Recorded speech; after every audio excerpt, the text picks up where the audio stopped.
Good morning. Welcome to the Urban Heat, R&B Talk on a Thursday. My name is Steve Gooseby.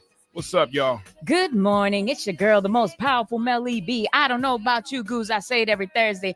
I'm happy to be here. And might I add, It's a beautiful day in the neighborhood. Yes, it is another beautiful day in Zamunda, baby. Hey, did you hear about it? That's Anne Marie, by the way, with talking to me. Did you hear about her?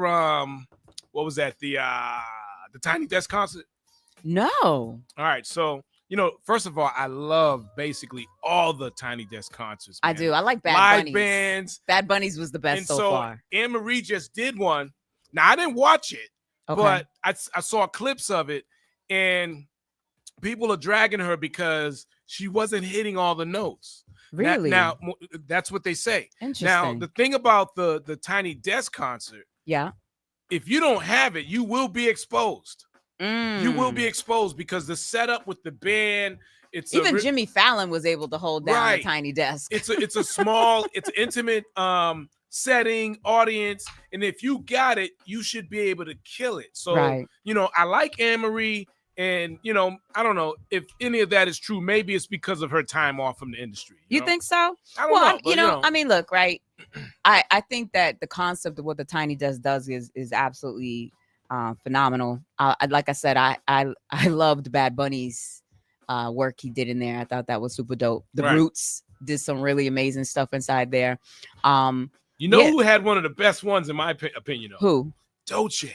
Really? Oh yes, man. She had one of. Let me tell you, I didn't even know who she was until I saw her on Tiny Desk. Her performance. Go back and just Google it, YouTube. Yeah, I'm gonna write that down. She's got one of the best performances on Tiny Desk. I thought SWV was another one. And initially when SWV first came out, I thought vocally they weren't really there. Yeah. But what's the lead singer's name? SWV. She got it.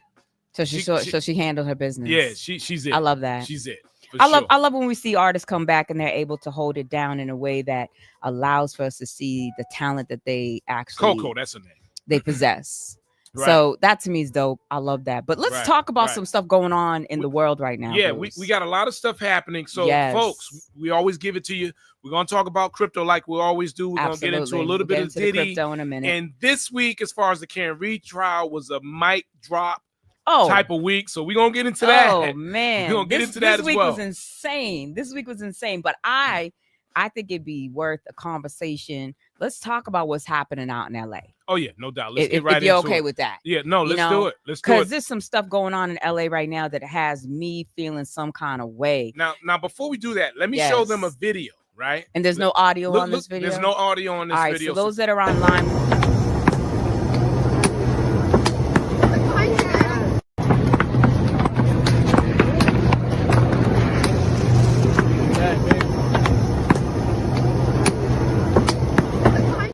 If you were watching it online, folks were picking up rocks. And before you go, Mel, I just wanted to say, it's a pile of rocks. Like someone dropped them off at a dumpster. Yeah, who put the rocks there? Yeah. And I'll come back to that, but go ahead. I've said this many times that you have to have pride in where you come from, right? You have to love where you come from. And so to sit here and say that I do not love this country or I do not love where I come from would be a lie, right? But I do not appreciate certain things that are happening. And there are certain things that are happening that people are not talking about, which I think is wild.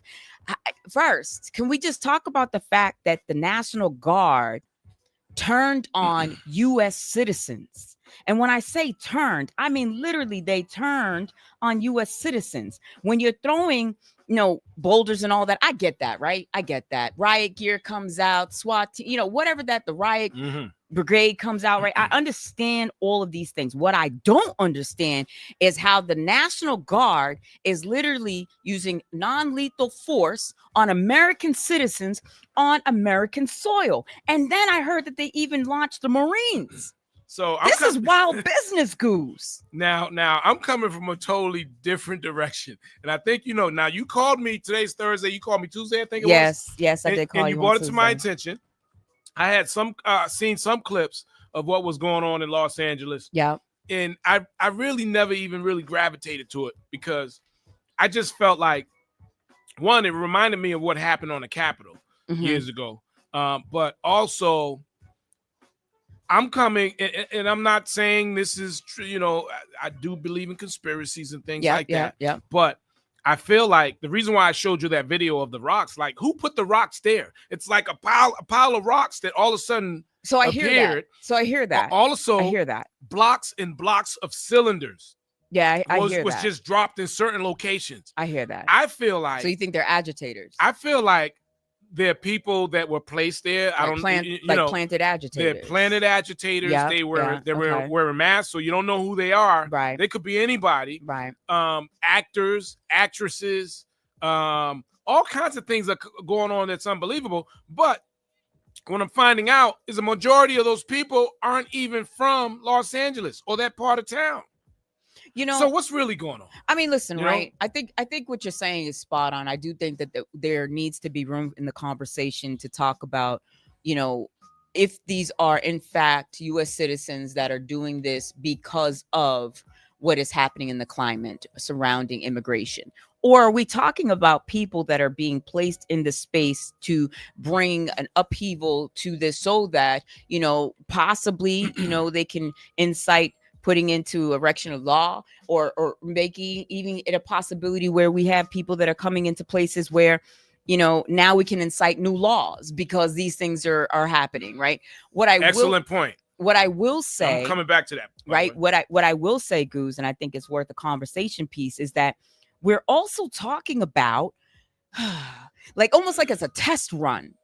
Let's see how far we can push this envelope before people get super upset by it. Well, let me say this. I'm glad you said that, right? Because I've been hearing over time, even back when the fires were going on in Los Angeles. Yeah. You know what they were talking about? They were talking about the Olympics, which is, I forget what year it is, 2028, something like that. And they needed the land in LA, right? And they're talking about making LA the first smart city. I've heard that. I've heard this thought process. So when you think about it, like, you know, they're tearing up the city. Yeah. And when you tear up the city, what happens next? You got to rebuild. You got to rebuild it. Yeah. And money comes in because people get the contracts. I mean, listen, right? Is it far-fetched and so out of control to believe it? Absolutely not. Martial law is something that is, you know, is very scary to think about.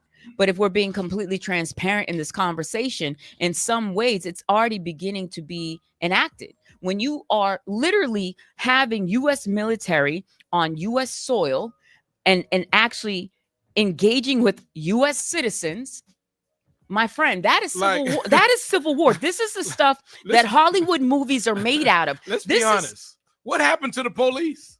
Well, you know, what happened to just the regular police? I don't know how we cyber leaped. We didn't even like quantum leap. We cyber leaped into this whole other stratosphere that so many other pieces weren't even applied to the methodology of how to control or contain the situation. And now, I feel, again, you are literally exacerbating everything that is happening because as a U.S. citizen, I feel some kind of way that you're literally coming in with the armed forces on our soil and no one is calling out for what it is. Now, here's a question. I heard there was a demonstration here in Boston.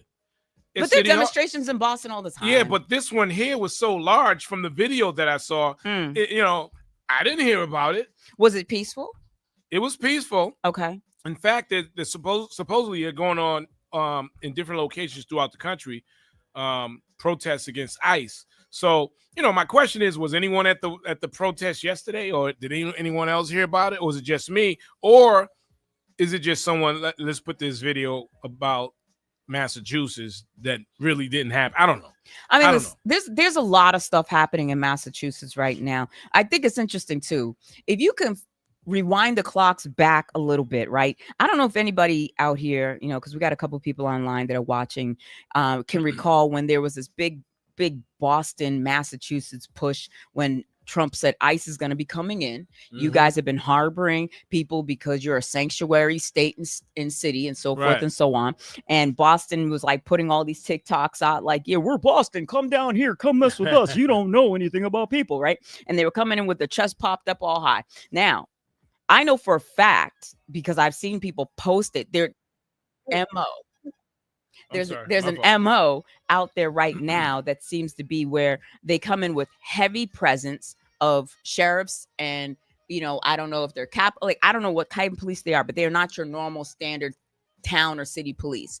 And then you have a bunch of ICE guys that are with masks on their face, so you can't identify who they are, and it's the same MO, right? So I've seen this play out on videos on Blue Hill Ave. I've seen this play out by Brockton on the Brockton West Bridgewater line. I've seen this playing out towards Lawrence. Like, so all these videos are coming out and the MO is staying exactly the same. Right. And I think what's interesting when you're watching all this unfold is where's that same energy? Where's that 10 toes down? Right. I'm just curious. Like, I'm not sitting here debating somebody whether it's right or wrong. What I just want to know is where's that same energy? And I feel like we are going to end up in a situation where it's quite telling, where you are going to have a place where it's not us. Right. And I'm just go about my day. It's not us. Right. I'm just going to go about my day. And so I wonder how many more of these events have to transpire before people recognize and realize that it's much greater than it's just not us. Right. And I just want to read a comment or two. Tony Bone, what's up, man? I believe Trump sent the agitators in and then sent the troops in. So, the crazy thing. That's not crazy. The crazy thing, though, is I'm hearing that, folks are saying, well, if Kamala would have won, y'all see, you see. Look at what I told you, right? Yeah. But truth be told, I think whether she was in or not, right, I think a lot of these things would have still happened, because once they get to the point where a certain change has to happen, it doesn't matter who's president or who's in there. It's gonna and has to happen, because there's people that are above the president. You know what I mean? So whether she was in office or Trump, I don't think it really mattered. It's just that, I think Trump fits the agenda more than anybody. What else we have here? He didn't send in the National Guards when his vice president almost got killed because he went against the grain on the Capitol. Interesting. Very interesting. I think right now, and don't quote me, because I know numbers can change, but they had said something to the effect of like over 74 to almost 75% of Project 2025 has already been completed. 75%? Yeah. Wow. That's wild business if you really think about what I'm saying here. So we're talking about, it was when this whole kind of idea came to fruition and people started seeing what had been happening in the dark was coming to the light. And it was just so far-fetched to think that this could actually happen real time. It was so far-fetched to think that these things that seem so abstract to today's society could actually formulate itself. My screen froze, by the way. That's why I'm moving around crazy. So don't mind me. Do your thing. So, again, I asked the question, if we're almost at that amount of completion of Project 2025, I mean, you think about what we're talking about here. We're talking about, they were talking about dismantling the educational department. They were talking about dismantling DEI. They were talking about dismantling, the structures of what these things look like. Yep. I've even heard that in Maryland, it has been passed, or they're trying to pass law right now about bringing corporal punishment back into the public schools in Maryland. Like, that's wild business to me. So let me get this straight. If I discipline my child at home, my baby most likely won't make it back to the house by the afternoon because you done called the state in and the state done take my child out the house. Meanwhile, you're telling me that a teacher will have the right to physically discipline my child for misbehaving if this law was to pass. Like, that to me is mind-blowing. Mind-blowing business. Right. So I think there's a lot of things that are happening literally that are being hidden bills that are just going through and being passed off with other things, and it's packed with a whole bunch of other things that are not related to it. And because we, again, have been so used to just consuming that we're not learning or paying attention or reading or questioning or challenging the things that are coming forward, period. Yeah. Period. Yeah, period. Right. So it's wild business. And I gotta agree with Tony Bones. Yeah, man. I think there's absolutely no doubt in my mind that these people, not all, but a good majority of them, are planted. And I think that those cinder blocks and those boulders just being on the side of the road on a bridge, just, perfectly lined up for you to throw. Think about it. How many people do you know that would really go out there and do a lot of the things that we're seeing on TV right now? I don't have any friends that will go out like that. Nah. You know, absolutely. Even I mean, I will fight for my country, no doubt. I will fight for my family. I will do things like that. But to be out there and do what they're doing in LA, come on, man. Well, I think you're absolutely right. Even when again, we go back to, and this may be unpopular when I'm about to say, but I'm gonna say it because we need to say these things. I just think it's so wild that when we organized ourselves and went to the White House, went to Washington, D.C., went to the plaza, and we protested about Black Lives Mattering, right? There was a huge, massive presence, right, of military and police force and all these things. But then if we go to January 6th, where the insurrection and the rushing happened, all of a sudden there was nobody there. There was nobody there, Goose. I mean, and these people were 20 million times more that's violent. Really a whole nother story. But I'm just saying, right? When it comes to Black Lives Matter. Yeah, right. But when it comes to Black Lives Matter, I remember when I first saw a demonstration in Roxbury with Black Lives Matter. I didn't see anybody from the hood or from the community. Really? That was out there? No, I didn't see anybody. I remember this right in front of the police station. I can't speak to that. But what I can speak to is that I do think that when we talk about these things, it's layered and it's complicated because it becomes convoluted in the mere fiber of what creates America. Mm-hmm. The foundation, if we're talking about truth here, is a foundation of what America is. And we, as people that are living and breathing and have been born into the space, we can jokingly sit here and say, "Oh, be careful," because they might decide to go back to if your great grandparents weren't legit and they came through, you getting deported and all this other nonsense. My right? mother said something crazy like that. Yeah, right. This is what I'm hearing people say. And this was just yesterday. She's like, "I don't know. They might just take me and think like you from Haiti or whatever." But I'm like, "Ma, come on, stop it." But again, this is. But I think it's very telling because. Again, if we think about how the stage is being set right now, I'm going to say something again that might make people a little uncomfortable. Think about how we had to get the real ID. Think about what I'm saying. There was a massive push that the real ID had to be done. And for whatever else, the powers that be, up until this point in time in life, we didn't need to have a gold star on our license to prove that we were legitimately supposed to be here. Right? Now, you can't fly. You can't do this. You can't go into federal buildings. You can't go certain places. What does that mean? You actually can, but I'm saying, but again, you're going to get extra security. Without it, you can't. I mean, my mother just flew. She doesn't have a real ID. I don't even have a real ID yet.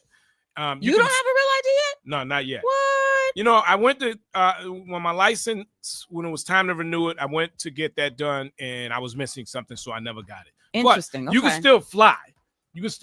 But can you? Yeah. If but you don't have a real, but that means you might get the triple S of death. No, it just means you just got to show a form of, as long as you have a legitimate form of ID. My mother she just came back from Alabama. So government issued formed ID. You just have a driver's license, or a passport. Okay. And they'll let you go. So you might be held up for another minute or two, but you can still travel.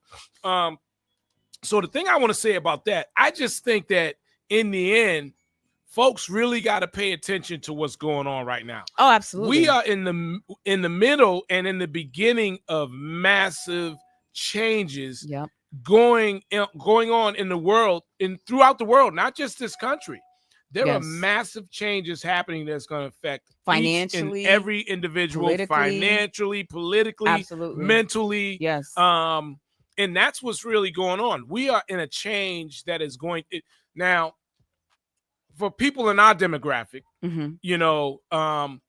will be affected by it, no doubt. But it's really going to affect our children and grandchildren because they're going to have to live through it. And a lot of these kids, they're not prepared. They're not ready. They are not ready. So let me tell you something, right? So a very dear friend of mine, someone who I adore and I love dearly, has twin nephews.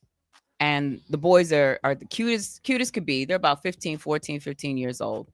And so there's this every Tuesday thing where he's teaching them how to cook something. Right. And so imagine now you got these two teenage boys and the manual can opener comes out. I already know where it's going. This was the best. Like, what is this? Go ahead, finish, please. So I'm standing in the kitchen with the boys, and one of the twins has the can opener. What is that? And it's like, how do you use this? Right? And I'm like, well, you tell me, how do you use this? Right? And so he's literally holding this thing in his hands and he's like manipulating it 18 ways from Sunday, but the correct way. And he's trying to figure out how he's going to get this can to be opened by this can opener. And he's like, putting it on top, but he's not doing the right thing. Right? So finally I said, all right, you want me to show you how to use this?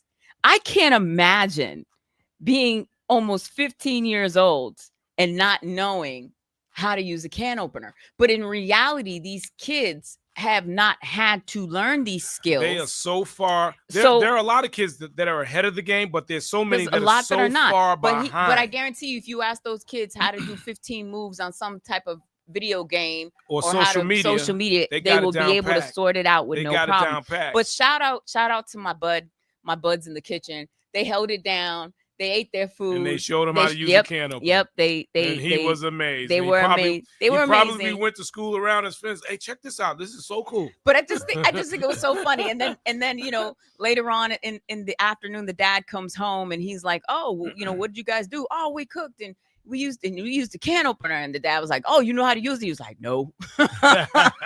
Listen, man. Let me tell you. And I'm telling you, that is a problem.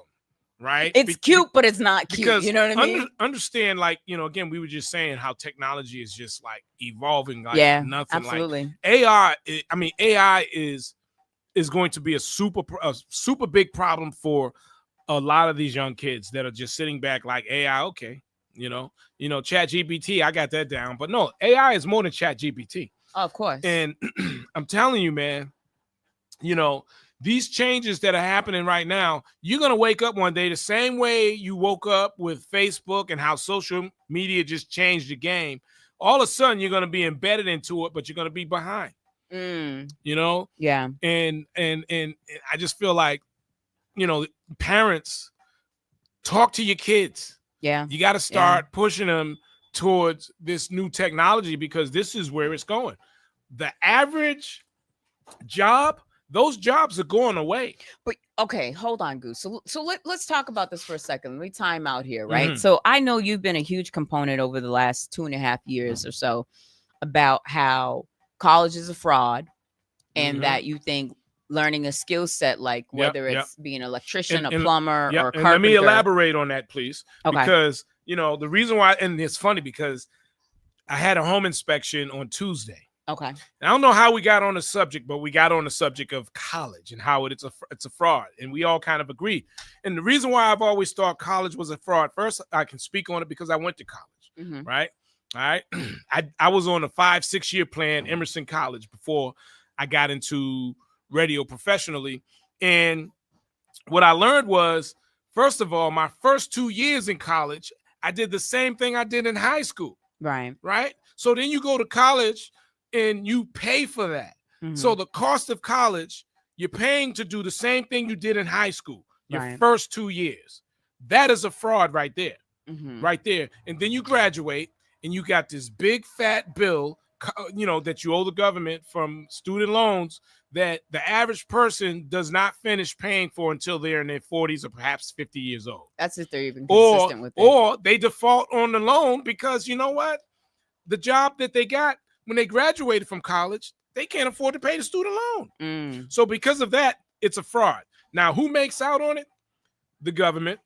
Right. Because of the student loans, because they charge the money they charge on the interest in paying back those loans. And of course, the colleges. Right. So, and just to go back just a little bit further, when they talked about Trump shutting down the Department of Education, I was okay with that. I'm like, college is a fraud anyways, right? Number one. And then number two, if you shut down the Department of Education, what do you think is going to happen? All right. Okay. Folks are worried about the Pell Grants and all that other stuff. But really what's going to happen is it's going to force colleges to come down on tuition. So let me. There's 2 points to why I wanted to bring up this conversation. So the first thing is, let me just speak off of what you just said, right? Right. So if we're talking about why was the educational department created in the first place? The reason it was created in the first place was because at first states were not spending their educational funding the way that they were supposed to be, right? Mm-hmm. So the educational department was created as a checks and balance to kind of ensure that states were doing the right thing by their Title I students. Title I students are going to be your students that are on the 504s and the IEPs and individual educational plans, right? Right, yep. So these are going to be your kids that have learning disabilities and things of that nature.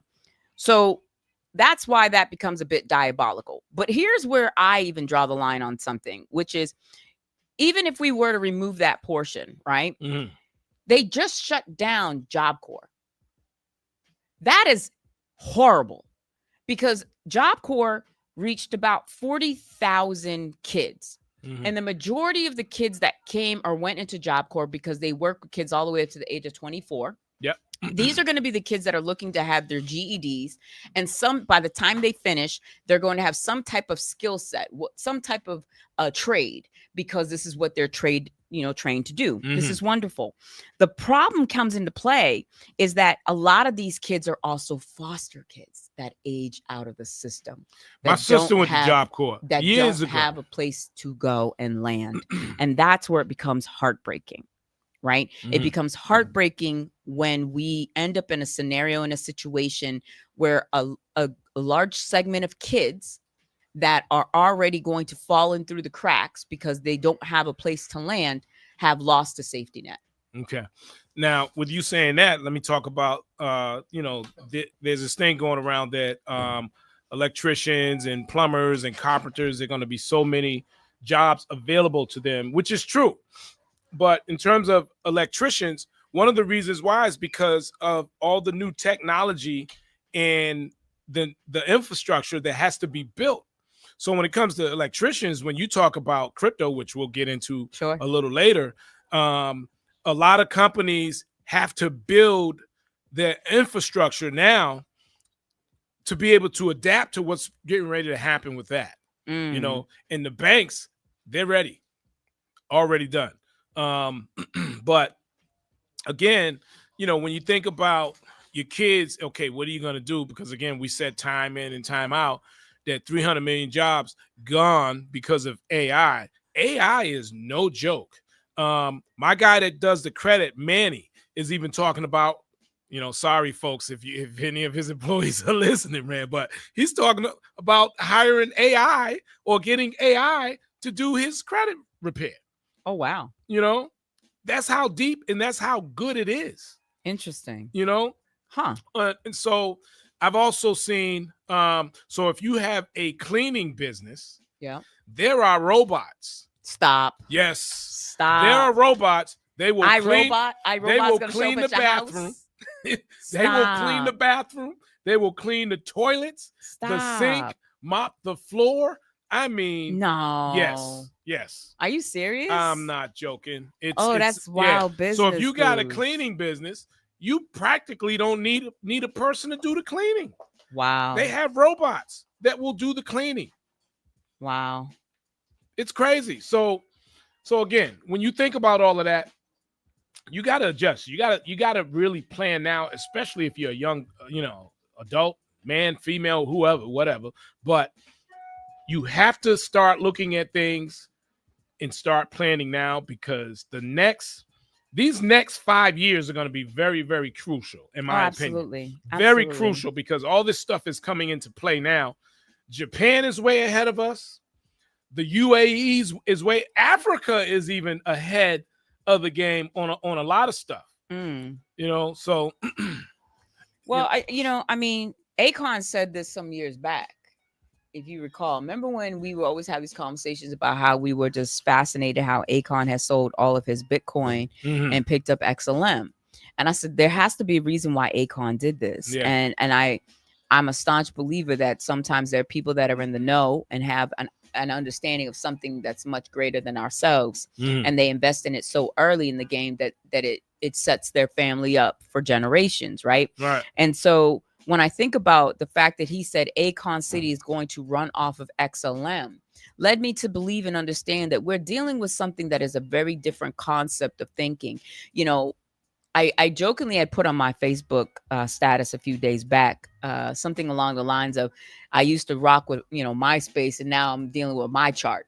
Like, and so when we were in that kind of prime of the era of MySpace, that was cutting edge, right? MySpace is probably like 3 stone ages ago to what you're able to do now on social media, as far as creating content and videos and reels and all these sorts of things that no one would even have thought would have been possible in the early 2000s, right? Yeah. So I go back to say that, believe me when I say, we are definitely on the cusp of change in a way that if you don't get it, you're going to get left out. And you're going to get left behind. And it's going to be scary how this is going to happen. And I think that, you know, if we look at, I was talking to somebody who shared that, you know, they had somebody working at their company that is an older person. And because they could not pass when they send those scam emails to companies, and a lot of times the way they'll infiltrate the system is that an employee will open it up, and basically that's how the worm or the virus gets into the company. Right. This older person could not pass that test. Yeah. And they took away this person's internet privileges from the company. Wow. So I do think that there's something to be said about how if you're unable to maintain and keep up with the times and the technologies and the things that are coming out and the way things are moving, you will get left behind. You will definitely get left behind. You're going to get left behind. You will definitely get left behind. So let's talk about what's happening in our own backyard, Goose. Oh, man, let me tell you. In our backyard, are you talking Karen Reed? I'm talking Karen Reed. And all I know, right. Listen, I was at the nail salon, okay, minding my own business, doing a self-help care, love self-mel day. And there was a woman that walked into the salon with a sweatshirt on that said "Free Karen Reed." I said, man, listen, if you're showing up in the nail salon with a sweatshirt on. I've been wanting to so bad to just get a microphone and go in front of the Dedham Courthouse with my press pass and start talking about it and start interviewing people. But being a real estate broker and that stuff, you got other things you got to do during the day. So I haven't been able to do that. But we are living in uncharted territory and uncharted times. This week has been a mic drop week for the defense. Absolutely. When it comes to the Karen Reed trial. Absolutely. And what I'm going to do right now, I'm just going to play a couple of clips, right? And the first one is from a medical examiner from ARC. And actually, initially, this person, his name is Dr. Rentz something. I forget, what is it? Don't have it in front. Dr. Rensselaer, if I'm pronouncing his name. Yeah, Rensselaer, if I'm pronouncing his name right. So he took the stand, and Brenna, who's the part of the lead prosecutor on the case, was trying to trip him up, and the prosecution is stuck on the car hitting John O'Keefe. Mm-hmm. Which we all know it didn't. You mean all that money you paid for a blue arm? Yeah, $400,000 he paid for a test that I could have done. All right. And I'm not qualified to do wild it. Business. But this guy did it, and he was paid $400,000. I could have did what he did.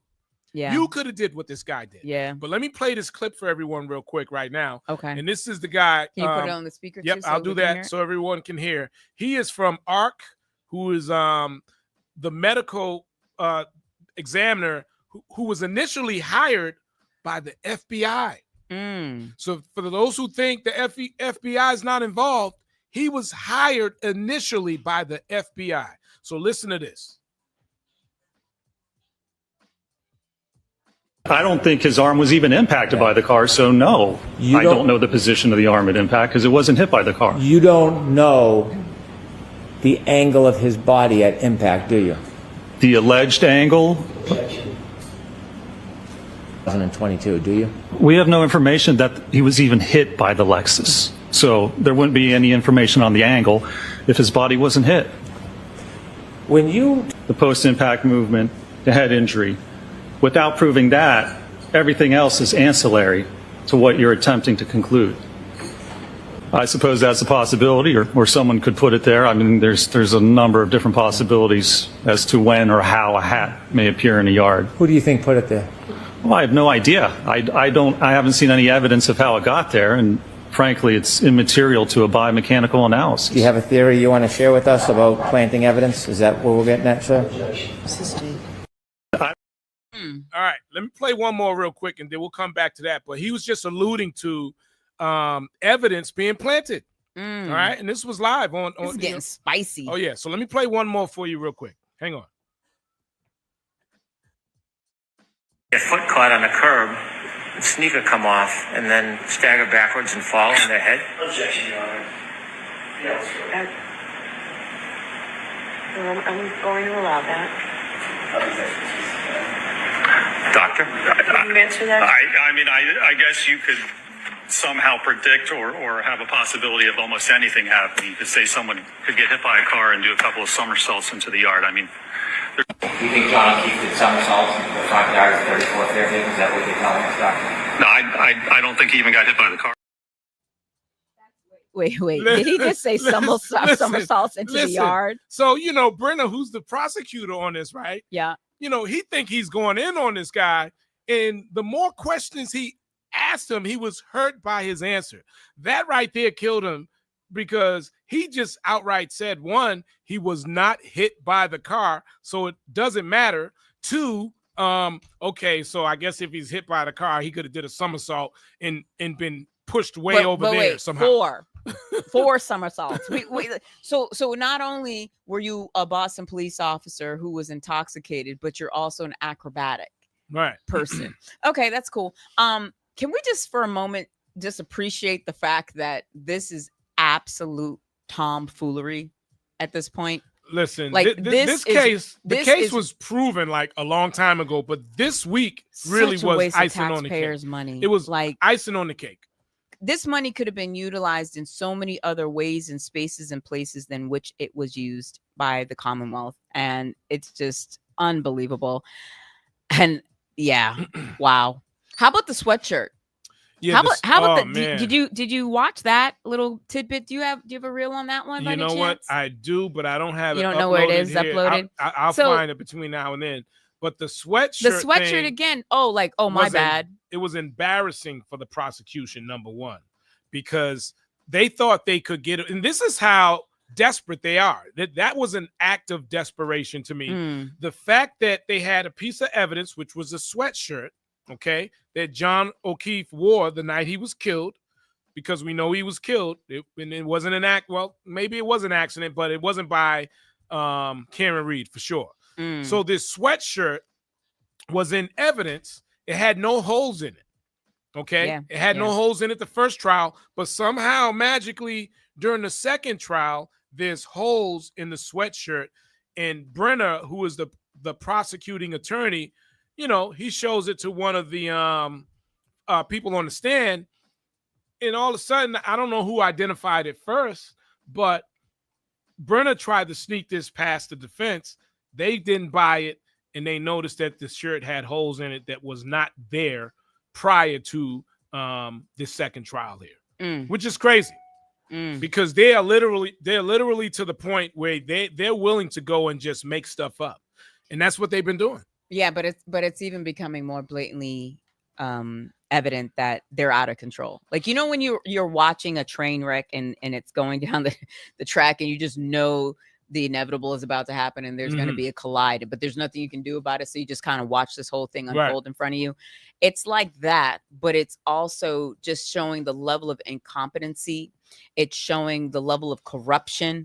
It's showing it literally is showing the most nastiest parts about societal pressures that are placed into positions of power and that are the mere fabric of what holds our communities together. And that, I think, really truly is the true testament of the injustice of what has happened and how scary it is. I think it's laughable at this point because you not only do you have the whole world watching, but you have every major TV and television station really taking tabs on what's going on. Yeah. So we were all led to believe from day one that Karen Reed her and John O'Keefe got in an argument, right? And she backed her truck up, and she hit this guy purposely and killed him. It's not the case. No, I don't think she had anything to do. She didn't have any. She didn't kill him. Period. And again, I go back to poor Snoopy. I'm gonna keep bringing up Snoopy because nobody can, to this day, nobody knows, quote unquote, where Snoopy is. And for those that are online listening, I refer to the dog of the family as Snoopy. And for me, I don't understand why this poor dog that did nothing but do its job. And you can see we're paying bills. Expected. Unorthodox radio from Boston and beyond. Heat981fm.com and iHeartStation. Yep. I love it when we play bills. I find it absolutely deplorable when we look at the state of the Commonwealth and the fact that there's such, we all knew, right? It's not like we didn't know corruption was there. We don't, everybody has their feelings but it is literally the dirty laundry is just being placed out in plain sight for the world to see and to dissect. And again, I go back to the whole concept of the Commonwealth should have left this alone the first time. The minute the mistrial happened the first time, there was not enough between the solo cups, the Stop and Shop brown paper bags for evidence, the corruption, back to that, the dog, the pulling up of the basement floor. Going back to that, remember that initially it wasn't a hung jury. They found her not guilty. She was found not guilty the first time around, and I wish I had that clip, and I do have it. It's just not uploaded. But was she truly found not guilty? Because if that were true, wouldn't that be that she couldn't be charged because of double jeopardy? She was truly found not guilty, but there has to be some contingency. There was you know what? I'm gonna find that clip for you, and I'm gonna play it because there had to be some kind of contingency, right? One of the jurors, what double jeopardy would be. One of the jurors was interviewed. I tell you what, go ahead and talk. I'm gonna find the clip, and then I'm gonna play the clip of the juror who talked about how they all voted not guilty. Interesting. Okay. Yeah, they all voted not guilty. So let's say, if that were the case, something had to become convoluted in that scenario where something happened. Somebody flipped, someone changed a decision, something changed. There was a person something in there. Had to have happened, right? Because then that would have been double jeopardy. You can't try someone on something that they've already been found innocent of and then try them on it again. I am going to find. Right? Oh, here it is. I found it. You found it? Okay. I'm going to upload it. So keep talking. Okay. Give me a minute to upload it. That's fine. I just, again, I look at all of these things and I think that there's a couple of things that are transpiring in real time for us, right? One of the things is that it's like I said before, showing the underbelly of the societal corruption that does exist. And when we think about these things and we look at these things, it becomes even that much more evident why there needs to be checks and balances in place to ensure that these sorts of things don't happen. Because when they're left unchecked, you have all these people that start going like the Wild Wild West and start treating things as if it's their own playground. And there are so many things that have happened in Canton that just make you go, what's really happening in Canton?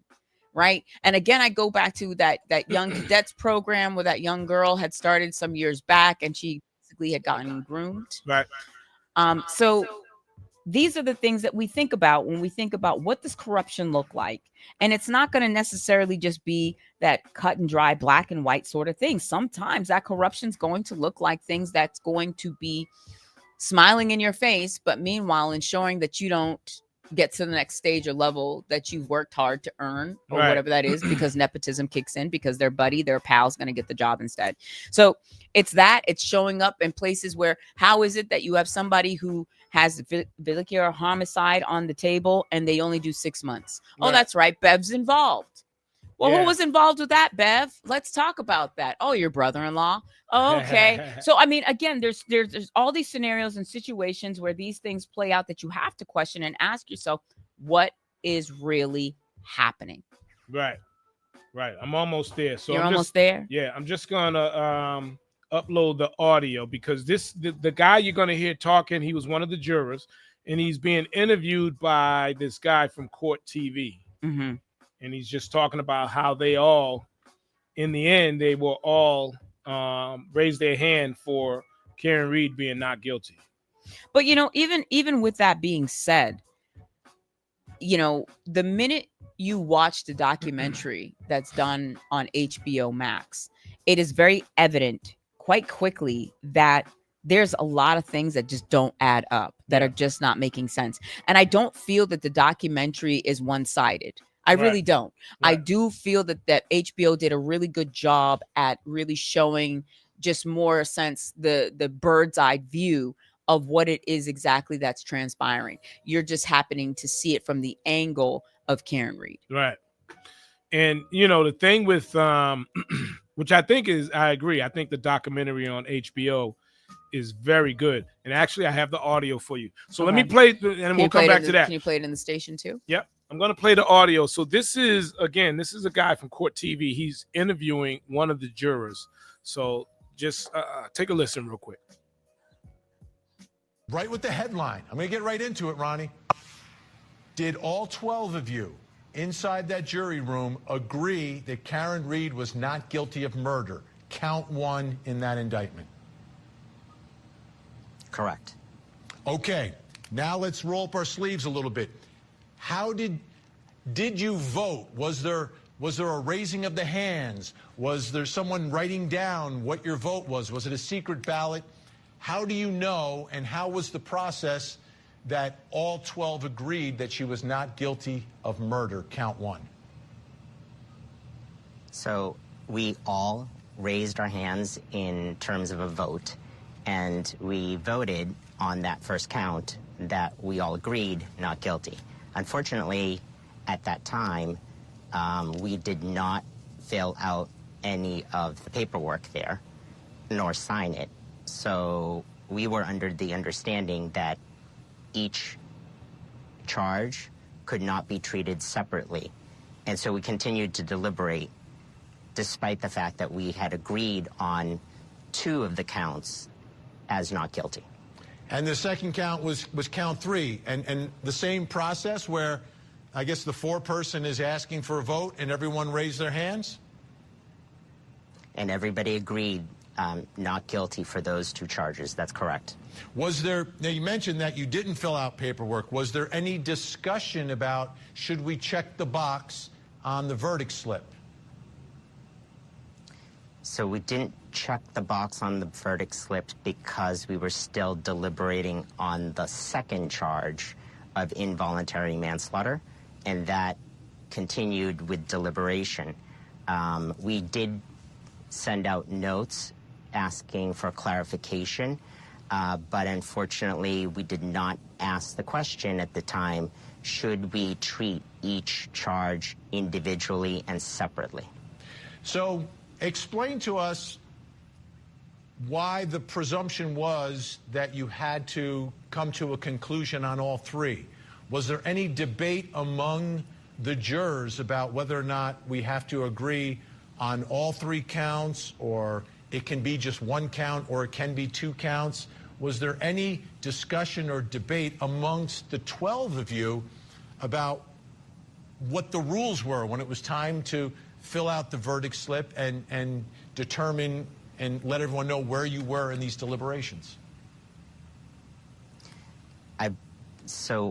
One of the big things that happened was we all agreed and voted, and we kind of not came back to any of those charges. We never revisited them because we had already voted on them. And then we kept on debating on that second charge. And because we kept on debating on that second charge and deliberating, so for those that are just tuning in, kind of got us caught off guard at the end in terms of how to respond to that and whether to ask. There was a couple of us who did clearly. Hold on. There we go. All right. I didn't know this, Goose. I didn't know that there actually was this whole conversation with jurors, the first trial. Yeah. So she was actually found not guilty. But that's one of the reasons why one of the people on the defense team now is a former juror, or she was a backup juror from the first trial. I don't know if people know that, but that's one of the reasons why they wanted to put her on, because they wanted to get a better sense of what was really going on with the jury, so that they could prepare this time around. Sure. The other thing that was crazy about the first trial when it came to the jury, the paperwork, right? Mm-hmm. The paperwork had a box for guilty, but not a box for not guilty. Really? So therefore, it was a bit confusing. You know what I mean? Interesting. Now, if you know, and are they referring to that as a typo of some sort? No, it wasn't a typo because they discussed it with our Bev, of course, and Bev explained it. Well, if there's not guilty, it just means you don't check the guilty box. Yeah, but that's how she explained it. But that's almost like a hanging Chad. Like, I'm just saying, you know what I mean? Like, if we're to talking me, voting, like that's just like that's when I look at it, it's one of those Jedi mind tricks. Yes, Jedi mind trick. Absolutely. You can say it's a minor thing, but it really is a major thing when it comes to the mentality of you being in the jury box and trying to come up with a decision. And all you keep looking down and seeing guilty. It's guilty. Guilty. Right. Yeah. Right. So a subliminal message. Yeah. You know what I mean? So crazy.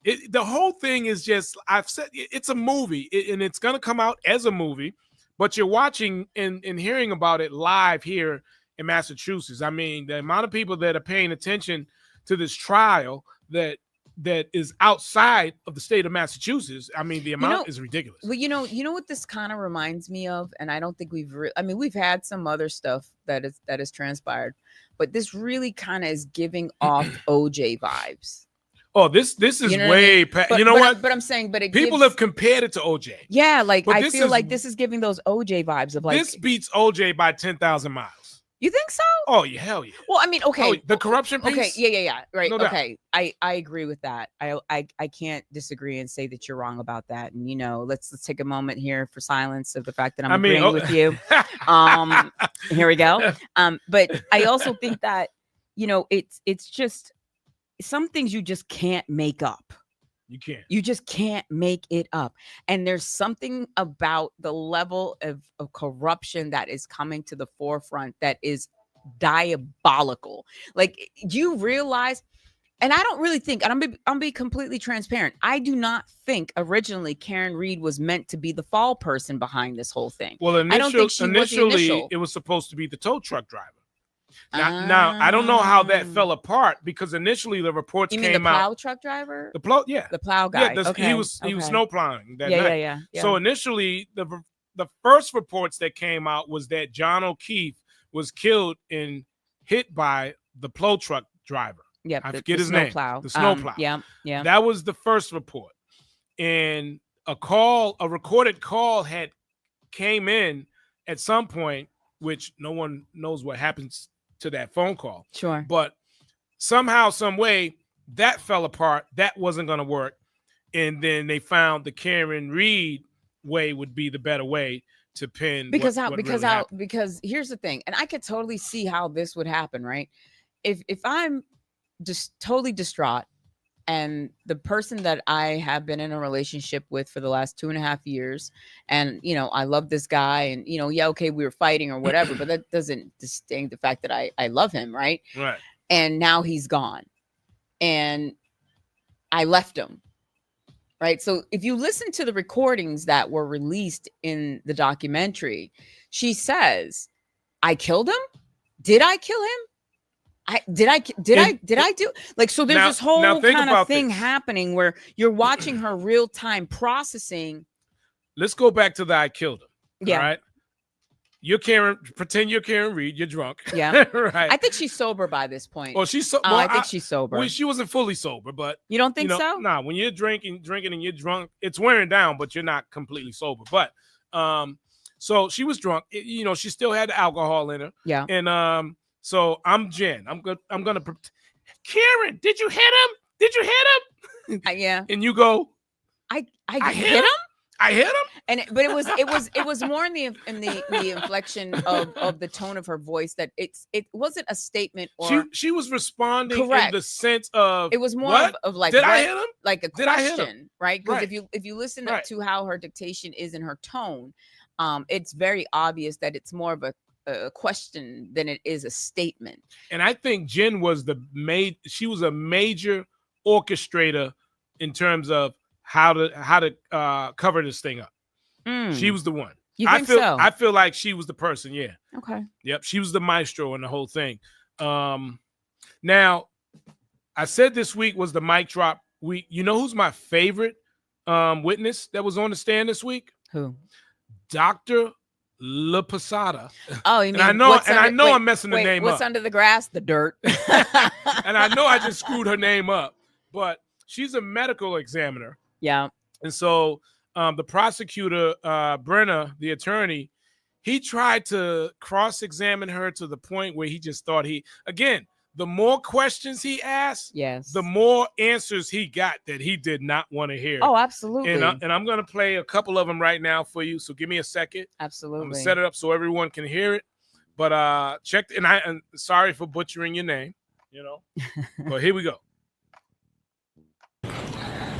When you were doing differential diagnosis, did you look at any information that would tell you what the speed of that impact may have been or allegedly was? Well, it didn't hit him, so it doesn't matter. Okay. So you didn't care to know anything about the car or the data in the car because you had already formed your opinion?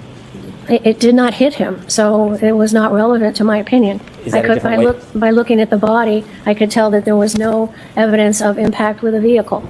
So whether the vehicle was going slow or fast is not relevant. My favorite witness. Now I'm going to play one more and then we'll talk about it. Hang on. Hold on. When you were doing differential diagnosis, did you look at any information that would tell you what the speed of that impact may have been or allegedly was? Well, it didn't hit him, so it doesn't matter. Okay. So you didn't care to know anything about the car or the data in the car because you had already formed your opinion? It did not hit him, so it was not relevant to my opinion. By looking at the body, I could tell that there was no evidence of impact with a vehicle. So whether the vehicle was going slow or fast is not relevant. Did you receive criticism that for over 17 hours officials were asking you to come to the scene and you refused? It was untrue. It was printed in the newspaper. We looked up all the phone records and provided it to the newspapers and showed that nobody called me to go. I would have gone if I needed to. I had my investigator there. It was just bullshit. No, it was erroneous stuff. Oh, I like that word, erroneous. Yeah, I had to bleep out what she said before that. She said it was BS, by the way. But it was erroneous. She said that in court. And good on her. The part you was asking me about, I don't have that, but she's one of my favorite witnesses because she handled him when he tried to handle her. Oh, absolutely. And the part that Mel was talking about, he asked her about, do you know what's underneath the dirt? I mean, underneath grass. And she said, yeah, dirt is underneath the grass. I mean, but it was so classic and it was just delivered so dry and so well that it just, like if we were kids on the playground, everybody would have been, ooh, right. I loved her execution of how she articulated herself. I loved how she represented herself. And I loved that she was unbothered. Yeah. The more questions he asked her, the more he regretted asking the question. Absolutely. He sounded stupid. Yeah. He truly sounded unprepared, unready, and just downright uneducated in the matter in which he was questioning her on, because she made it very clear. As soon as you have an expert witness that is making it quite clear to you that whatever the problem is that they are discussing was not actually the way it happened, you should end the conversation. I don't think that you're setting yourself up for a win going in at it with someone who specializes in this all their whole career. Yeah, and he just never expected the responses that they gave him. All he's thinking is, I'm going after them because the car hit him, and that's where the mistake that he made, and that's what he was stuck on. And every time he asked a question in terms of the vehicle hitting the arm or hitting John O'Keefe, the response, well, it doesn't make a difference because the car never hit him. Yeah. I can't answer something that never happened. Right. It's interesting. I do think that that's also really telling, right? Because we are used to a society that lives in a whole lot of what ifs and fabricated spaces, right? So you easily think about this. If the shoe were on the other foot, and this was now somebody that was part of the prosecution, right? Mm-hmm. And well, how did the car hit? Well, the car should have or could have hit the person at such and such rate, right? And the reality of it is that one, that's completely fabricated. Two, it just didn't make sense. And 3, none of the evidence was showing that that sort of thing is actually what happened. And so again, we're asking questions that make people uncomfortable because you don't have the answer that you're looking for. So you're going to keep fishing, but I don't know what you're fishing for at this point. Yeah. It's just a waste of money. Right. So the guy from ARCA, Dr. Rensler, who we played a clip from earlier. So Brenner asked him about the car hitting him. And he said, well, I guess if allegedly the arm was placed here or something like that. And then he said, what about if the car rolled over his foot or something like that? And he said, well, I guess he could have did a somersault or whatever. I don't know. But he had to do 4 of them. Yeah. I mean, again, there's just so many pieces to this that just are out of control now and just don't make sense. Now, I thought initially, and I still do think that them having Brenner as the defense attorney, I think it was genius for the prosecution. It's just not working. Yeah. And the reason why I thought it was genius of them is because he's protecting, and he's doing 2 jobs at once. One is he's trying to convict Karen Reed, which is his initial job. But his second job is to protect those police officers as a defense attorney. And so he's doing the best he can, but it's not working. Right. It's not working. And so when this is over, so it's going, I believe tomorrow it goes into the jury's hand. How long? I don't think it's going to take a long time to come out with a verdict. I think we'll have a verdict sometime next week. And I think it'll be not guilty because of everything. If you just go back, if you've been following it and you look at all the witnesses that took the stand, 99% of them or 98% of them were caught in lies. Oh, absolutely. And cross-examining. Oh, absolutely. And then you have this week of testimony from witnesses, and it didn't work for the prosecution at all. Yeah. And it just doesn't, so I think what's going to happen is, again, we should get a not guilty verdict this week, and it should be done and over after that. And then what happens after that, I believe the FBI is going to come in and they're going to start and do what they do, Yeah. So that's where we are. I think it's heartbreaking to just see the reality of this too, though, if we're going to be completely transparent in this conversation, is that this sort of thing happens all the time in courtrooms all over the nation, but there's not cameras in there. It's not sensationalized as this case has been. And the person does still get railroaded, even though things don't make sense, don't add up, are missing from evidence and so forth and so on. And there are people that are locked up doing real time, doing heavy time when they actually didn't do something. And let's talk about that a little bit more, because when you think about what's going on with Karen Reed, and a lot of it is so obvious, how many people are in jail right now? That's what I'm saying. Because of this police department, and this administration. Yeah. You got to think that there are dozens of people or more that are locked up for things that they did not do. That's real. Yeah. Yeah. Yeah. And you will really have to go back and look at every case that involved these officers. It's heartbreaking. Especially Proctor, because he's already been fired. Oh, absolutely. Absolutely. I think there's something to be said about how this is all played out, how the Commonwealth has chosen to continue to play this charade. It's not even a charade, it's a charade of miscarriage of justice, right? And here's the thing. I don't think, I'm going to say it because, I agitate. I don't think we would even be having these conversations had this been you or I. It would have been done with the first trial. No doubt. It would have been done, right? That is the history of this nation. That's the history of how things go down. Majority of people would be locked up in it. Oh, absolutely. And that would have been the end of it, especially a police officer. Like, that's wild business. And one of the reasons why Karen Reed is still fighting this is because of what she did. One, she sold her house, and you will have to definitely do things if you're gonna. You have that money. If you're gonna get out of this, the hole that she's been in, you have to have some resources to get out of the hole. She sold her house. She, she had a lot of stocks and things like that. I believe she worked for Fidelity, so she cashed out a lot of things, probably 401k, which initially paid for her defense. And they're all working pro bono now. But when you think about it, when this is all over, I'm sure there's going to be a book deal. There's going to be a movie. There's going to be all kinds of interviews. She's going to go on an interview tour. And I don't blame her. You got to replenish those resources. Yeah. You know what I mean? So she's got to go out and do what she has to do. But as I said to some people, because you'll be surprised how many people think she's guilty and it happened, but they can't tell you what's going on or what happened in the trial. Now, what really kind of bothers me, right, with this whole thing is John O'Keefe's mother, right? Tell me. So because she sits on the side with the Alberts and Brian Hick, everybody on the prosecution. She sits on that side. So as a mother, I know you're hurting because your son was killed. And initially, she doesn't like Karen Reed, and she sits on the side of the prosecution.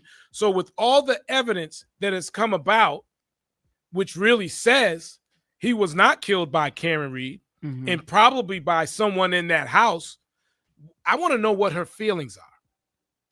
What is she thinking at this point in terms of, my son was really killed by the Alberts or Higgins, allegedly, of course. Right. You mean Karen didn't do it and they're covering up? Well, what happened? And you're sitting on the side of the monster. Right. So I just want to know, like, what are her? I would love to interview her in terms of her thoughts and what do you think now at this point about everything? Yeah, I think those are really solid questions that you're asking, and I as a mother, I can't imagine, when things don't happen in the right concession in which they should, which is a parent should never have to bury their child, right? That's just not natural order of things. So when these sorts of things happen, and then no one's talking about the niece and nephew either, which I think are the kids. The kids are some of the most vulnerable victims in all of this, right? Because first they lose their mom. Then the mom passes and not too far behind, the uncle who steps up and comes into this parent role for them, he's now gone, right? So I can't even imagine what these poor kiddos are experiencing and going through, and no one talks about that at all, right? But I think that it's important for us. And she keeps the kids, from what I hear. Oh, does she? Yeah. So I mean, that has to be unbelievably stressful as well when you're thinking about kind of, how do you balance this? How do you sleep at night? That's what I'm saying. How do you balance this? How do you balance being present for kids that are, this time of year is end of year. So, it could be going to the next stage of another grade, or it could be stepping up from middle school to high school or elementary to middle school.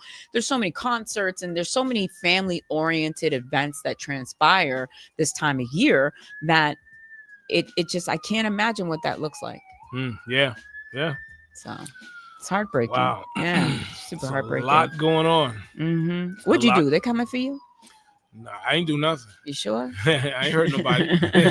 I ain't do anything. But yeah, so I do wonder how moving forward, how the family's going to be able to put this back together for these kids, because that's part of when you're in crisis mode, right? When you're in crisis mode, you have this ability to compartmentalize things in a way that allows you to keep moving forward. And all these things could be really burning in your whole life, but you're able to keep it together moving forward because you're in crisis mode. Eventually, at some point, your body is going to release from that, right? So that's your fight or flight. And so when that happens, you're going to crash. And that crash can be really gnarly, really gnarly. Yeah. And so what does that look like? How I really do hope that people, even for Karen Reed, right? She's in crisis mode right now. Once this has been her identity for over a year plus. Once this is over and there's the finite of the decision of whatever it's going to be, right? What do?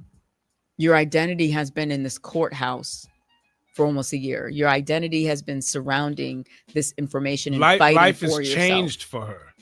All of them, Goose. Yeah. It wasn't, it wasn't just her. Yeah. It's all of them. The children, right. The mother, the brother. Even as we sit here and, we're like free Karen Reed and all, you got all the sensationalization happening, right? The reality of it is that everybody is human still. Yeah. And let's talk about the people that should be locked up. You know, and I'm just gonna say, I'll say some names of the people I can remember. Jen McCabe. The whole McCabe thing is a. Yep, she should be locked up. How's Long to die in the cold? How's Long to die in the cold? Yeah. She knew he was out there in the cold. Yeah. Again, I think she orchestrated the whole thing, right? How's Long, and she meant to write how long. You know how when you write stuff in Google, it doesn't come out right. Because your iPhone sometimes has you sounding super uneducated. So she said, how's Long to die in the cold? Jim McCabe, you should be locked up. All right. A number of the Alberts, right? Yeah. Brian Higgins. Those are some of the main people involved. Now, the kid's name, what's the kid's name? The one they said that wasn't in the house, but he was in the house. He's the son. He's the hothead, the one that allegedly was out there selling drugs, and John actually filed a report of drug activity in the neighborhood, and it was him. I can't remember the kid's name, but he's the son of the Alberts, one of the Alberts, all right? You know, again, if you just go back from day one of all this, the main players in this whole case of people with authority, whether it's for the police department, district attorney, all these people have played a major role in this whole case in terms of what's going on, man. And like the country is watching, and like, I don't know when the next election is, but I think they're going to be some people in trouble. You know, definitely going to be some people in trouble, man. And like, you know, everybody sees and hears what's going on. It's being reported every single day. Yeah. And now it's in the hands of the jury. Yeah. And hopefully sometime next week we'll see what's really going to happen. You know, if I was a part of that jury, you know, my vote would definitely be a not guilty. I just haven't seen. I saw enough to know that it was covered up. Well, I can't disagree. I can't disagree with that. And I would even take it a step further that heads should roll and people should lose jobs. If we're being completely transparent about why this doesn't make sense. Yeah. And I really do hope that that's something that is investigated. Like, you know, Bev needs to get pulled off the bench. Like, enough's enough. Now, there's information out there in regards to was it yesterday, or maybe it was Wednesday's or Tuesday's court date with the Karen Reed trial. The amount of sustained versus overruled. Overruled for the prosecution versus the defense is like night and day. Oh, I believe it. It's like night and day. Like, are you doing your job, or are you trying to dictate how this whole trial goes? And it's just so obvious. You know, you don't even have to say anything. Just look at the tape. You know, I just think that, you know, I love when things that are done in the dark come to light. It's just a beautiful thing to watch it unfold. And I think that it is like watching a gorgeous symphony happen in front of us. Yeah. And, you know, and the people see it. Oh, absolutely. And I'm a huge believer of the underdog coming out on top. I love that. Everyone loves an underdog story. But again, I go back to, if we weren't aesthetically looking at someone that met that agenda quota, we would not be having this conversation. I just don't see the same support and the same level, even with the amount of money that's been poured in. If we just remove that for a moment, I don't think we'd see the same level of support. Because even when we go back to, like, you know, the 90s, when OJ went through what OJ went through, the majority of the support that OJ received was from the Black community. And the majority of the vote that was standing behind, you know, the Goldbergs and that family and the Brown family were majority, you know, Caucasian, right? Yeah. So again, that goes back to that undercurrent kind of space of the nation and what that looks like and what that means. And, you know, it kind of plucks that string. And with the OJ thing, there were a lot of folks on the other side that didn't understand, you know, why we were so ecstatic when OJ got off. because the narrative, I think, that's a really great point, Goose. I think a lot of times the narrative gets lost because if it's not your reality and you put on an invisible backpack of privilege every day unknowingly, you don't understand the fear that you grow up as a child in being a child of color, and the way that your parents have to raise you is very different than what would be seen from your white counterparts. That's just a fact. It's uncomfortable conversation. People don't want to talk about these things, but until we start talking about these things, we're not going to see the change that is necessary, because with change comes conversation, and with conversation comes new thought. And look how easy it was for the prosecution to do the things that they were doing. Oh, absolutely. They were the folks in charge. Oh, so absolutely. they could make the scene look however they wanted to. Exactly. Which is wild. Yeah. Like how is it that, this is why in some ways I'm so glad we live in the era we do today, right? Because everybody's got cameras in their houses now. That's a very common thing. Like no one in the 90s would have had something like that. If you had a beeper, you were considered to be a street pharmacist, right? So it's just different. It's just changed. And you're a detective. Yeah. You're a detective. Someone's dead on your front lawn. Yeah. And you didn't even call 911. And there were first responders out there flashing lights. Yeah. Noise, Karen is screaming, and you don't hear it and come outside of your house as a detective? Yeah, that's wild business. That's wild. Yeah. I mean, I'm going to tell you, I hear and see any and everything that moves. I know that's right. I don't care what time of night it is. What was that? Yeah. It's interesting you say that. I was just having this conversation with someone recently about how when you have a newborn baby in the house, the baby just goes, and you wake up instantly. You know it. And you could have been the hardest sleeper prior to this little human coming into your life. Right. But now that this little human is there, something biologically happens to us where we hear the smallest thing. And a lot of times, once that gets turned on, it never comes. Yeah, it never sounds like a little billy goat. It never gets turned off. Right. So yeah, man. Yeah. So that's what it is. Like, y'all. that's right up there with Diddy. Yeah. Oh man. Not Diddy. Do we really want to talk about really Diddy? don't. I don't have the emotional bandwidth to Diddy, talk about Diddy. And I don't even play some of the clips because I know how they trigger me. They trigger you. So I won't do that to you today. But thank you. The Diddy thing is just absolutely crazy. The stuff that's coming out, man. And you want to talk about the freak offs, man. I mean, everything is freaky. All I can think about though is the tiny Justin Bieber. Yeah. And him being on the Tonight Show. He knows not to talk about what happens in Big Brother Diddy's house. Like, oh my gosh. And everyone's sitting there thinking, that's so cute. It's so funny. It's like a mentor-mentee relationship. And that poor baby was probably being hurt. Diddy really was that guy. He was that dude. Yeah. People feared him in the industry, man. And I mean, and you go back and you look at, I don't know if you've seen the clip when he was on Drink Champs, and it was fabulous. It was Jadakiss, some reggae artist, I forget what his name was, and it was Diddy and Nori. And Diddy was talking to Fabulous, man, how come you never partied with me, man? We got but it's my birthday, you never party. And Fabulous is just like, yeah, we party. Like, you would expect someone talking to you like that. You would have some type of authoritative response, but his response was more like, man, I'm all set. Nah, I'm not going to disrespect you, and all this stuff is allegedly, but I'm just speaking from the perspective of me being on this side. I've been in the music industry, right, and been around a lot of those guys. And I think too, when you come from a certain place, you recognize certain things from a street level too. You know what's what, what it is. To me, Diddy was just that dude. Yeah. He was that dude.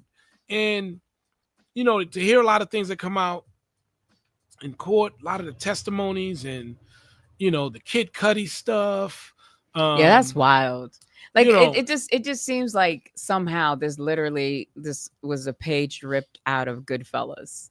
You know what I mean? Or Casino. Yeah. Like, it's when art starts emulating life. Yeah. There's something about that is scary. but also is very telling in the society in which we live in, which is don't ask, don't tell. Mm-hmm. That is a real thing.